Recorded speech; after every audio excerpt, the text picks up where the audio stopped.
आणि ज्येष्ठ गायिका आशा भोसलेंवर दुपारी 4 वाजता अंत्यसंस्कार करण्यात येणार आहेत. शिवाजी पार्कमधील स्मशानभूमीमध्ये त्यांच्यावर अंत्यसंस्कार करण्यात येतील.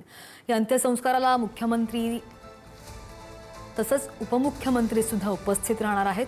अंत्यसंस्काराला मंत्री आणि दिग्गज व्यक्ती सुद्धा उपस्थित राहणार आहेत. तब्बल 6 दशकं भारतीयांच्या मनावर अधिराज्य गाजवणाऱ्या सूरसम्राज्ञी आशा भोसलेंचं निधन झालं आणि आशाताईंच्या जाण्यानं मोठी पोकळी निर्माण झालेली आहे. आज 4 वाजता शिवाजी पार्कमधील स्मशानभूमीत त्यांच्यावर अंत्यसंस्कार करण्यात येणार आहेत. या संदर्भात आणखी जाणून घेणार आमचे प्रतिनिधी नंदकिशोर आपल्यासोबत आहेत. नंदकिशोर, तुम्ही आता कुठे आहात आणि आज 4 वाजता शिवाजी पार्कवर आशा भोसलेंवर अंतिम संस्कार करण्यात येणार आहेत?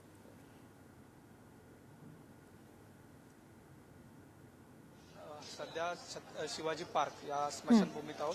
ही माझ्या पाठीमागची दृश्य आहेत. महानगरपालिकेच्या वतीनं अंत्यविधीसाठी जी संपूर्ण तयारी जी आहे ती सध्या करण्यात येत असलेली आपल्याला पाहायला मिळते. समोर आहे ते स्मशानभूमी आणि त्या ठिकाणी जर आपण पाहायला गेलं तर त्याच ठिकाणी अंतिम जे आहे ते दर्शन घेतलं जाणार आहे. त्याच्या अगोदर पालिकेकडून ही संपूर्ण जी तयारी आहे ती सध्या सुरू असलेली आपल्याला पाहायला मिळते. संपूर्ण स्मशानभूमी जी आहे ती फुलांचा आरास जो आहे तो या स्मशानभूमीला केलेला आहे. त्यामुळे पालिकेकडून एक वेगळी जी आदरांजली आहे ती आशाताईंना देण्यात येत असल्याचं आपल्याला पाहायला मिळते. संपूर्णच परिसरात मोठा पोलीस पाटा जो आहे तो तैनात करण्यात आलेला आपल्याला पाहायला मिळेल. समोरची ही जी तयारी ती सध्या सुरू आहे श्रद्धा, ती तयारी म्हणजे याच ठिकाणी आशाताईंचं जे पार्थिव आहे ते काही वेळासाठी या ठिकाणी ठेवण्यात येणार आहे आणि अतिमहत्वाची जी लोक असतील त्यांना खरं तर या ठिकाणी आदरांजली म्हणजे पुष्प जे आहे ते अर्पण करता येणार आहे. त्या अगोदर जर पाहायला गेलं तर माझ्या पाठीमागच्या बाजूला माझा कॅमेरामन नागेशला विनंती करेन की माझ्या पाठीमागच्या बाजूला जवळपास 300 पेक्षा अधिक जे लोकांची आसन व्यवस्था जी आहे ती केली जाणार आहे. मुख्यमंत्री असतील, उपमुख्यमंत्री असतील, मंत्री असतील किंवा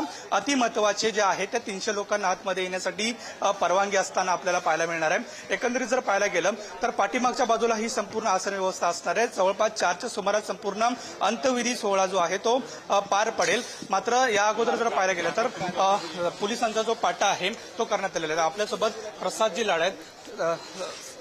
सर, पाहायला गेलं तर अत्यंत शोककळा संपूर्ण देशावरती पसरलेली आपल्याला पाहायला मिळते. आज 4 वाजता अंत्यविधी होणार आहे. काय भावना आजच्या?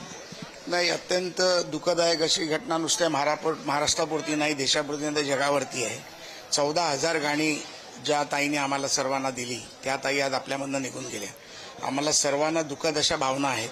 परंतु आज त्यांच्या अंत्यविधीची 4 वाजता इथे शासकीय इतमामात त्यांचा अंत्यसंस्कार होणार आहे.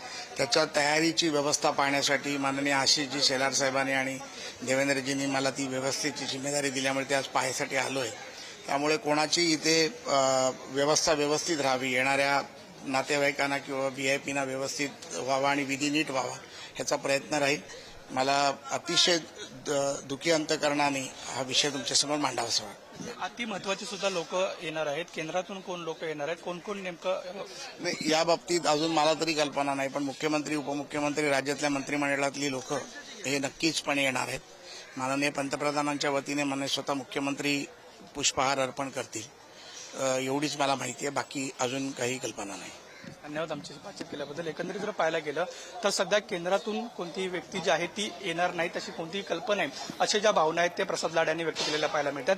संपूर्णच पोलीस पाटा ज्या आहेत म्हणजे ॲडिशनल CP जे आहे सत्यनारायण सर ते सुद्धा या ठिकाणी आले. त्यामुळे संपूर्णच ज्या ठिकाणून वरळी नाका, सिद्धिविनायक मंदिर हा संपूर्ण म्हणजे सेंचुरी बाजार हा संपूर्ण मार्ग आहे.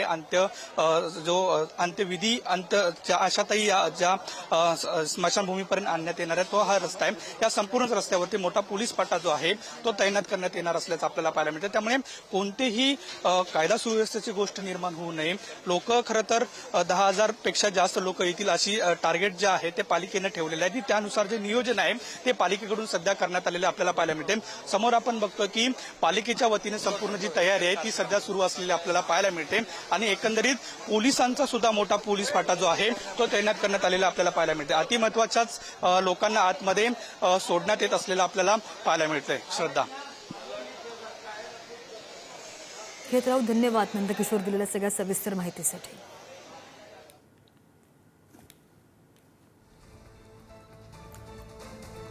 आज शिवाजी पार्कमधील स्मशानभूमीमध्ये आशा भोसले यांच्यावर अंतिम संस्कार करण्यात येणार आहेत आणि महत्त्वाचं म्हणजे मुंबई महानगरपालिकेकडून आशाताईंच्या अंत्यविधीची तयारी सुरू आहे. त्याच पार्श्वभूमीवर हा सगळा आढावा आमचे प्रतिनिधी घेताना आपल्याला माहिती देत होते.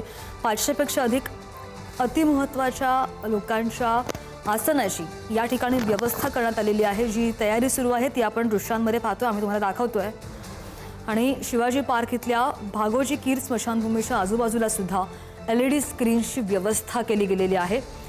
10 ते 12 हजार लोक या अंत्यदर्शनाला येतील असा महानगरपालिकेचा अंदाज आहे.